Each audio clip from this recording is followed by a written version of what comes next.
नमस्कार मित्रांनो, वाटा पळवाटा या नाटकाचा हा अगदी शेवटचा भाग. खरं म्हणजे अर्जुनच्या चळवळीमुळे किंवा अर्जुनची जी काही कृती होती त्यामुळे मिलिंदनगर आता उद्ध्वस्त झालेलं आहे. सारेच एक आले आणि मिलिंदनगरला उद्ध्वस्त केलं असाही प्रकार झालेला आहे.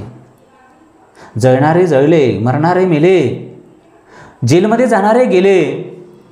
इथली व्यवस्था मात्र अजूनही मजबूतच आहे. मिलिंदनगरवर या व्यवस्थेने एक घात केला, प्रतिघात केला, पण मिलिंदनगर अजून संपलेलं नाही आणि म्हणून ते आता दुसरा डाव खेळत आहेत. अर्जुन येतो आहे. अर्जुन म्हणतो आहे की चला 500-500 रुपये भेटणार आहे, भांडीकुंडी भेटणार आहे आणि पालकमंत्र्यांच्या हस्ते मिलिंदनगरचं उद्घाटन होणार आहे. पुन्हा अर्जुन या मलमली शब्दांमध्ये फसलेला आहे. चळवळ कशी दुसऱ्याच्या दावणीला बांधते आहे हे पद्धतशीरपणे दत्ता भगत सांगते आहे. काका म्हणतात की नाही, मी ते नाही घेणार पैसे, आणि काकाचा तो विद्रोह, तो आक्रोश आपण पाहिलेला आहे आणि काका तिथेच संपून जात आहेत. काका संपलेला आहे हे आपण मागच्या भागामध्ये पाहिलेलं आहे.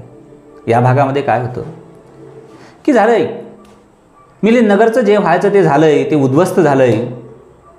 15-20 दिवस झाले, 2-3 महिने झाले. आता पुन्हा सतीश गोडघाटेंच्या घरचे काका मात्र आता निर्वतलेले आहे, ते मरण पावलेले आहे. आता त्या घरामध्ये फक्त सतीश गोडघाटे आणि हेमा. बुद्धाची मूर्त काकाने आणलेली होती, त्या मूर्तीला हेमा मात्र आता फुलं वाहते आहे, पूजा करते आहे, मनोभावे वंदना म्हणते आहे. हे सगळं चित्र पाहून सतीश गोडघाटेंना फार छान वाटत आहे. ते म्हणतात की हेमा, तू बुद्धाची पूजा केली? ते म्हणते की हो केली. अगदी मनोभावे केली? ते म्हणते की हो मनोभावे केली. आधी करत नव्हती, पण आता वाटलं की करावं, मनाला शांती मिळते, अगदी मनोभावे केली. सतीश गोडघाटेंना फार चांगलं वाटतात. सतीश गोडघाटे म्हणतात की कर, छान कर, पण या ठिकाणी बुद्धाच्या ऐवजी गणपतीची जरी मूर्ती ठेवली तरीही तू त्याची पूजा करू शकतेस. अशाही पद्धतीने सतीश गोडघाटे हेमाला म्हणतात. इथे मात्र दत्ता भगत काहीतरी वेगळंच सुचवू इच्छितात. बुद्धाच्या मूर्तीऐवजी गणपतीच्या मूर्तीची सुद्धा तू पूजा करू शकतेस. हे एक सक्रिय कार्यकर्ता आपल्या पत्नीच्या समाधानासाठी म्हणतो, असा कसा म्हणतो? हाही प्रश्न प्राध्यापक दत्ता भगत उपस्थित करतात. आणि या ठिकाणी आपल्याला एक प्रामुख्याने आठवण होते की जेव्हा रमाई अंथरुणावर पडलेली होती, शेवटच्या अवस्थेमध्ये होती, तेव्हा तिची एकच इच्छा होती. ती म्हणाली बाबासाहेबांना की बाबासाहेब, मला एकदा तरी पंढरीच्या पांडुरंगाचं दर्शन घ्यायचं आहे. आपली पत्नी, प्रिय पत्नी, प्राणाहून प्रिय असणारी पत्नी खाटेवर खिळलेली आहे, अंथरुणाला खिळलेली आहे. ती जाणार याचं सुतोवाच होते आहे. तिची शेवटचीच इच्छा, तिला आता पंढरपूरचा पांडुरंग पाहायचा आहे. एका नवऱ्याने काय करावं? पण बाबासाहेब म्हणतात की नाही, तो आपल्याला दर्शन देत नाही, महाद्वाराच्या पायरीपाशीच ठेवते. पंढरपुराच्या पांडुरंगासारखं आपण दुसरं पंढरपूर निर्माण करूया. दुसरं पंढरपूर निर्माण केलंय. दीक्षाभूमी, नागपूरची दीक्षाभूमी निर्माण केली बाबासाहेबांनी, पण ती रमाईला पाहता आली का?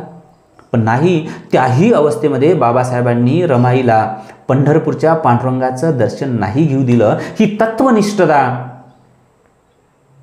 प्राध्यापक सतीश गोडघाटेंमध्ये दिसत नाही. म्हणजे ही पिढी कशी आपल्या तत्वापासून फिरलेली आहे आणि आपल्या पत्नीला खुश करण्यासाठी तत्वाला हरताळ फासल्या जात आहे. हेही कदाचित दत्ता भगत सांगतात का? कदाचित हेही सांगण्याचा त्यांचा प्रयत्न असेल. इथे मात्र प्राध्यापक सतीश गोडघाटे चुकल्यासारखे वाटतात. चुकल्यासाठी यासाठी मित्रांनो की हे नाटक डॉक्टर बाबासाहेब आंबेडकरांच्या विचारधारेचं आहे, त्यांच्या चळवळीचं आहे. डॉक्टर बाबासाहेब आंबेडकर जे उभे आहेत ना, आपल्या मनामनात, आपल्या तनातनात आहे ना, ते डॉक्टर बाबासाहेब आंबेडकर नावाचा माणूस नसून ती एक विचारधारा आहे. आणि विचारधाराच माणसाला जिवंत ठेवते, समाजाला जिवंत ठेवते नव्हे. आज चंद्र सूर्य नांदो तोपर्यंत जे राहते शिल्लक ते विचारच राहते. आणि म्हणून डॉक्टर बाबासाहेब आंबेडकर हा एक विचार आहे. कुठेतरी त्या विचाराला प्राध्यापक सतीश गोडघाटेंचं हे विधान हरताळ फासते की काय असंही वाटतं. या ठिकाणी सतीश गोडघाटे सुद्धा महत्त्वाचे नाहीत. नाटकांमधले, साहित्यामधले जे काही पात्र असतात ते पात्र महत्त्वाचे नसतात, तर ते पात्र त्या समाजाचं त्या त्या काळचं प्रतिनिधित्व करत असतात. आणि म्हणून तो विचार महत्त्वाचा असतो. म्हणून हा विचार अलीकडच्या पिढींमध्ये, अलीकडच्या समाजामध्ये आलाय का? मावंद, पारायण आणि हा भाग पद्धतशीरपणे प्राध्यापक दत्ता भगत हे सुचवतात, असाही संदर्भ आपल्याला यामधून येतो. मित्रांनो, या ठिकाणी सोनल पुन्हा येते. ती सांगते की अरविंद देशमुखासोबत माझं लग्न होणार आहे. ती प्रेम कधी जाहीर करत नाही. अर्जुनही सांगतो की मीही तिच्यावर प्रेम करत होतो, पण चळवळीला त्याग पाहिजे, त्यागाशिवाय चळवळ नाही. आणि प्राध्यापक सतीश गोडघाटे म्हणतात की त्याग करायचा रे, पण या त्यागाला काही अर्थ नाही. अर्जुन म्हणतोय की तुम्ही फक्त विचार करता, त्यावर आचरण करत नाही. चळवळ करण्यासाठी रस्त्यावर यावं लागतं, बलिदान द्यावं लागतं, त्याग करावं लागते. तो त्याग तुम्ही करत नाही, तुम्ही पांढरपेशी आहेत, असं अर्जुन आपल्या सरांनाच सांगतो. यामधलं थोडं थोडं प्राध्यापक सतीश गोडघाटेलाही खरं वाटतं की आपण फक्त बोलणारे आहोत, करणारे नाही. आणि चळवळ ही करणाऱ्यांवर जगते. आणि म्हणून त्याला असं वाटतं की आपलंही थोडंफार चुकलेलं आहे. आणि असं चुकत माकत, वाट पळवाट शोधत काढत हे नाटक या ठिकाणी संपतंय. मित्रांनो, नाटक आपल्याला खिळवून ठेवतं. नाटकामधली भाषा प्रमाण भाषा आहे, पण यामधले वापरलेले एक एक शब्द तो संदर्भ आपल्याला व्यक्त करायला तो संदर्भ ते व्यक्त करतात. अशा पद्धतीने वाटा पळवाटा हे नाटक या ठिकाणी संपतंय. मला आशा आहे की वाटा पळवाटा या नाटकाच्या माध्यमातून डॉक्टर बाबासाहेब आंबेडकरांची चळवळ त्या त्या टप्प्यावर कशी होती, त्या त्या टप्प्यावरील माणसं कशी होती, इथपर्यंत, आजपर्यंत, आतापर्यंत ती कशा पद्धतीने आली, ती कसं काम करते आहे, ती चळवळ खूप समोर गेली का, की काही स्वार्थी माणसांनी तिला मागे ओढले, ती तिथेच थांबली का, पुन्हा जोरकसपणे ती समोर जाईल का, हे सगळं जात असताना त्यामध्ये विचार करणाऱ्या माणसांचं काय योगदान, त्यामध्ये काम करणाऱ्या माणसांचं काय योगदान. मग ही पिढी चांगली की काकाची पिढी चांगली, काकापेक्षा मधली विचार करणारी पिढी चांगली, की तिन्ही पिढ्यांचं काही सक्रिय योगदान या चळवळीमध्ये आहे का, असे अनेक प्रश्न, उपप्रश्न या वाटा पळवाट्याच्या माध्यमातून निर्माण होतात.